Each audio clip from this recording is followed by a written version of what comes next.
এই লটকনটা কিভাবে বানিয়েছি আজকে সেটাই তোমাদের সাথে শেয়ার করব।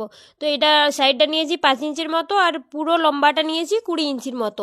তো তারপরে ডবল করে দেখো সেলাইটা করে নিচ্ছি। তারপরে ছোট ছোট করে প্লেটগুলো করতে হবে। আমারটা যেহেতু আমি দেবো না কোথাও, সেই জন্য অতটা ভালো হয়নি সত্যি, মানে আমি ভালো করেই করতে চেয়েছিলাম কিন্তু খুব একটা ভালো হয়নি ফিনিশিংটা। এটা একটু আয়রন করে নিলে ভালো হতো কুচিগুলো করার পরে, যাতে প্লেটের মতো ছোট ছোট কুচিগুলো হলে দেখতে বেশ ভালো লাগতো জিনিসটা।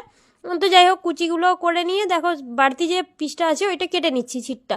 তারপরে এই যে ডবল করে মানে কুচির মুখের দিকে সেলাইটা জোড়াটা ধরে নিলাম, তারপরে ওই দিক থেকে সেলাই করছি, মানে দেখলে বুঝতে পারবে, পুরোটা বোঝাতে পারি না হয়তো। তো যাই হোক, তারপরে সেলাইটা করে বাড়তি যেটুকু আছে ওইটাও কেটে নেবে। তো তাহলে একটা পাতার মতো শেপ আর কি হয়ে যাবে।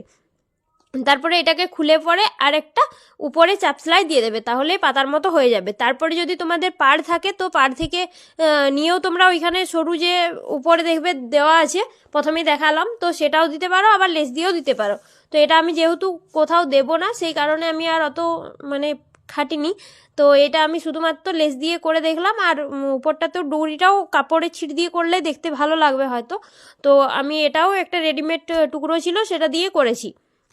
আর এটা আমি করে দেখলাম, ব্লাউজটা হয়ে গেছে এটা অনেক দিন আগেই। তারপরে একটু ছিট বাড়তি ছিল, আর এটা আমি হঠাৎ করে একটা ভিডিও ইউটিউবে দেখলাম, তো আমার মনে হলো একটু করে দেখি আর তোমাদের সাথেও শেয়ার করি।